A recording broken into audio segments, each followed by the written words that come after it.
हमारी अर्थ के अंदर मौजूद कोर ने स्पिन करना बंद कर दिया है। तो ये क्या वाकई में क़यामत की निशानी है? दोस्तों, आपने हाल ही में ये खबर सोशल मीडिया पे देखी होगी कि हमारी अर्थ की कोर ने स्पिन करना बंद कर दिया है।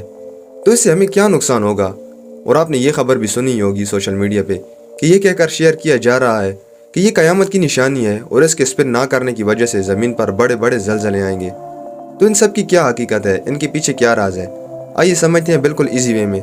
तो इस वीडियो को एंड तक ज़रूर देखें और साथ साथ चैनल को भी ज़रूर सब्सक्राइब कर दें। अस्सलाम वालेकुम दोस्तों and welcome to interesting talks. दोस्तों, हमारी ज़मीन के स्ट्रक्चर को 4 मेजर कंपोनेंट्स में डिवाइड किया गया है और ज़मीन की इन लेयर्स को क्रस्ट, मेंटल, आउटर कोर और इनर कोर कहा जाता है। आइए इन लेयर्स को थोड़ा और डिटेल से समझते हैं। तो ज़मीन की क्रस्ट उसे कहते हैं जहां हम चलते फिरते हैं, यानी ज़मीन का ऊपरी हिस्सा जो है तो उसे क्रस्ट कहा जाता है। और ज़मीन की क्रस्ट सबसे थिन लेयर है।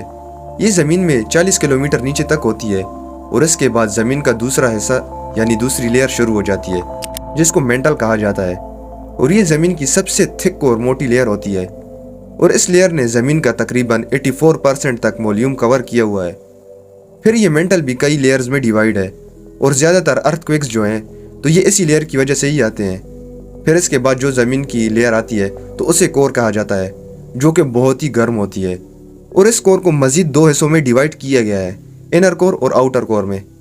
और इनर कोर का टेम्परेचर तकरीबन 5400 सेल्सियस तक होता है और आउटर कोर का टेम्परेचर इससे ज़्यादा होता है जो कि तकरीबन 6000 सेल्सियस तक है। और ये सन के टेम्परेचर से भी ज़्यादा है। सूरज का टेम्परेचर तकरीबन 5600 सेल्सियस तक है, जबकि हमारी अर्थ की आउटर कोर का टेम्परेचर 6000 सेल्सियस है।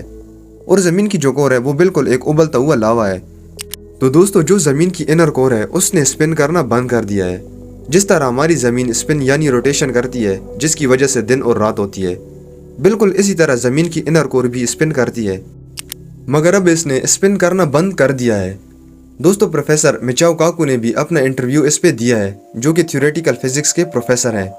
और ये बात यानी इनर कोर की स्पिन बंद हो गई है यानी स्टॉप हो गई है, ये बात इन्हें पता कैसे चली? तो इस पे रिसर्च करने वाले यूनिवर्सिटी ऑफ बीजिंग चाइना के साइंसदान थे जिन्होंने ये पता चलाया कि ज़मीन की इनर कोर स्पिन नहीं कर रही। उन्होंने इस बात का पता ऐसे चलाया कि उन्होंने नोट किया कि ज़मीन की जो ज़लज़ले यानी अर्थक्वेक्स जो आते हैं ज़मीन पे वो आम अर्थक्वेक से मुख्तलिफ हैं। यानी ज़मीन के पहले ज़लज़लों और आज के ज़लज़लों की रेजोनेंसी फ्रिक्वेंसी में बहुत ही फ़र्क है। दोस्तों, मैंने जैसे आपको बताया था पहले कि ज़्यादातर ज़लज़ले ज़मीन के अंदर मौजूद मेंटल लेयर की वजह से आते हैं, लेकिन ये ज़लज़ले ज़मीन के आम ज़लज़लों से मुख्तलिफ थे। तो जब साइंसदानों ने इन पर रिसर्च की कि ये क्या वजह है, तो उन्होंने रिसर्च से ये पता लगवाया कि ज़मीन के अंदर मौजूद इनर कोर स्पिन कर ही नहीं रही।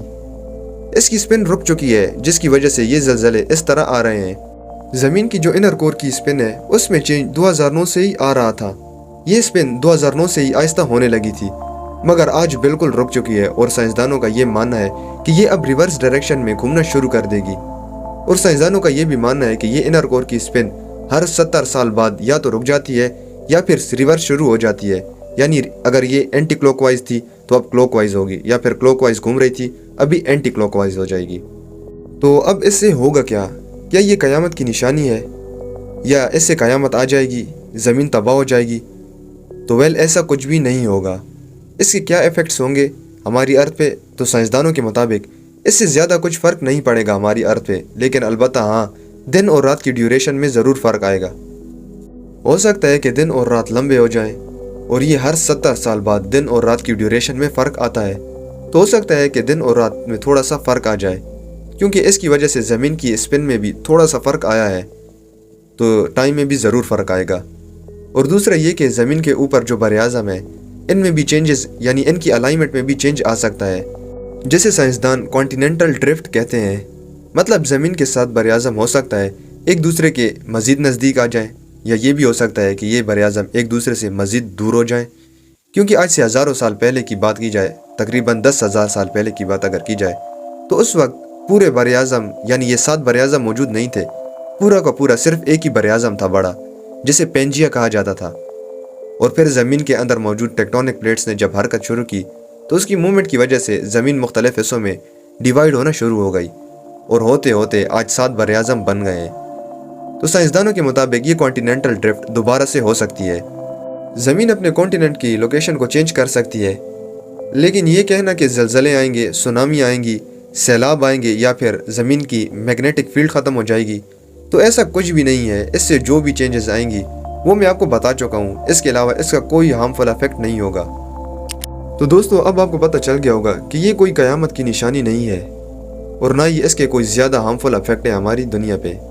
और आपको ये भी पता चल गया होगा कि इसके क्या इफेक्ट्स होंगे हमारी इस अर्थ पे। तो आपको आज की ये वीडियो कैसी लगी कमेंट करके ज़रूर बताएं।